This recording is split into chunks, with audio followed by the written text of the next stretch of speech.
diweruhi wewe didis. Crita ngenani jagating lelembut pancen nyenengake senajan bisa gawe giris.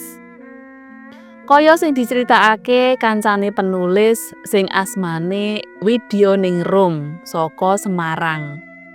Mangkene critane Mbak Wid. Nalika aku isih cilik udakara taun 70-an, ing desaku durung rame kaya saiki. Senajan cerak kutha nanging sing wis pasang listrik lagi 1-2. Lan isih akeh uwit-uwitan gedhe sak kiwa tengen omahku. Omahku ora adoh saka Simpang 5 Semarang. Menawa malem Minggu, aku lan Kang Masku mesti pit-pitan golek angin seger. Mung wae menawa mulihe rada kewengen, bapak lan ibuku mesti duka-duka. Awit aku kudu ngancani adi-adiku. Merga wong tuwaku yen bengi bakul angkringan ning pojok desaku. Nduk Wit, mengko baline aja wengi-wengi. Adi-adimu ora ana sing ngancani. Ngono welinge ibu marang aku nalika aku melu dolan Kang Masku. Jenenge wae bocah cilik. Yen diwelingi wong tuwa ora nggatekake. Tekan ngomah wis jam 09.00 bengi. Bejo dene adi-adiku kabeh wis padha turu.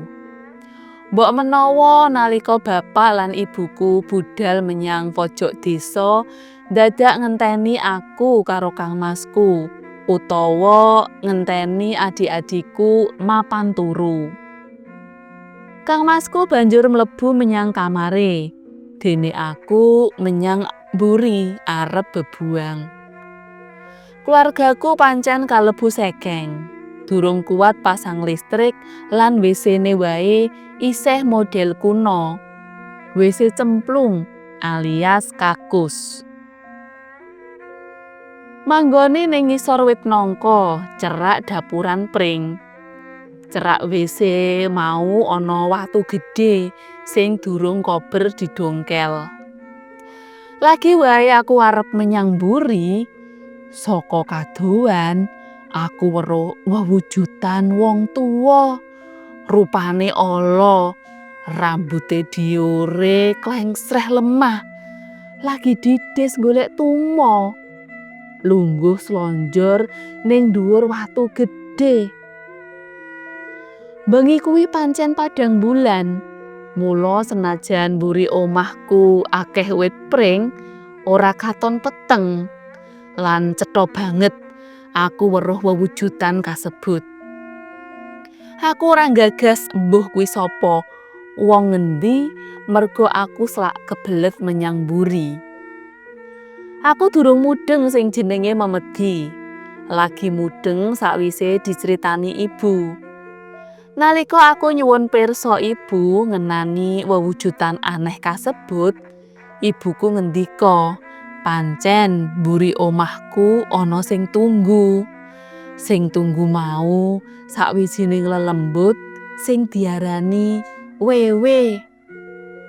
Wewe mau senengane lungguh slonjor karo didis golek tumo ning dhuwur watu gedhe. Wewe mau ora bisa alihan enggon merga lempoh. Jalaran aku pancen isih cilik, aku durung duwe rasa wedi lan durung mudeng yen wong wadon tuwa mau jebul memedi sing jenenge wewe. Malah anggonku bebuang adu arep kelawan wewe mau. Wewe mau saja ora nggape menawa sak paripolahe tak sawang karo bebuang. Nanging nalika bali tak sawang maneh, ngerti-ngerti wewe mau ora ngaton. Nalika aku lagi ngewangi umbah-umbah ning mburi omah, aku nyuwun pirsa marang ibuku. Apa ibu uga wis nate diweruhi wewe? Ibuku pancen kerep diweruhi wewe lempoh kasebut. Sauger ora ganggu gawe dheweke uga ora ganggu apa dene medeni. Mula menawa ibuku diweruhi wewujudan wong wadon tuwa sing rupane ala lan lagi didis ning dhuwur watu gedhe mburi omahku, ibuku ya mung mendel wae. Menawa aku ngepasi metu menyang mburi utawa ora sengaja ngawasake watu gedhe cerak dapuran pring, mesti wong wadon tuwa mau lungguh slonjor karo didis ana kono. Ya mung aku karo ibuku sing kerep diweruhi wewe didis mau. Liyane durung nate diweruhi. Aku ora rumangsa wedi senajan wong wadon tuwa mau rupane ala. Aku ora nate diganggu senajan saben dina prasasat aku menyang mburi bebuang. Malah wong wadon tuwa mau idep-idep ngancani aku menawa aku bebuang ing wayah bengi.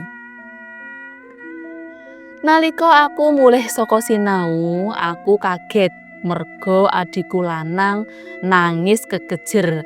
Jare mentas diweruhi wong tuwa rambute dawa lungguh ning watu gedhe cerak dapuran pring. Ibuku pirsa menawa sejatine adikku mentas diganggu wewe lempoh sing mapan ning watu gedhe mburi omahku. Nalika disuwunake pirsa marang wong pinter sing aran Mbah Pujo, pancen bener adikku mentas diganggu bangsane lelembut sing tunggu ning watu gedhe mburi omahku. Wujute wewe lempoh. Wewe kasebut pancen lempoh, ora alihan enggon, ora lunga saka papan kasebut. Mung wae kanthi ora sengaja adikku lanang mipisi watu gedhe mau lan sakal titite dadi abuh. Ngendikane Mbah Pujo, Arman adikku anggone pipis ngenani sikile wewe lempoh mau. Nalika bapakku arep negori wit pring dienggo nyalini gedhek, ora uluk salam karo sing tunggu watu gedhe. Lagi entuk 2 uwit wae bapakku tiba semaput merga perangan gegere kembrukan uwit pring. Bapakku dadi rubungan wong akeh merga wis 2 jam anggone semaput mesa durung eling. Sawise ngunjuk banyu putih, bapakku banjur cerita menawa nalika negor wit pring mau ora sengaja ngidak sikile wewe lempoh sing tunggu watu gedhe cerak dapuran pring. Sawise aku omah-omah lan melu bojoku menyang Boyolali, aku isih kelingan wewe didis sing manggon ning watu gedhe mburi omahku. Ibuku malah wis nate nyimpen gombal sing semampir ning watu gedhe mburi omahku, sing jare gombale wewe. Ujaring kandha, sapa wae sing nyimpen popok wewe utawa gombal wewe bakal lancar rezekine. Nanging embuh bener lan orane, aku dhewe ora ngerti. Nyatane keluargaku tumeka saiki ora kekurangan lan tansah lancar rezekine. Bab mau mesti wae ora amarga gombal wewe, nanging pancen paringane Gusti Kang Maha Asih.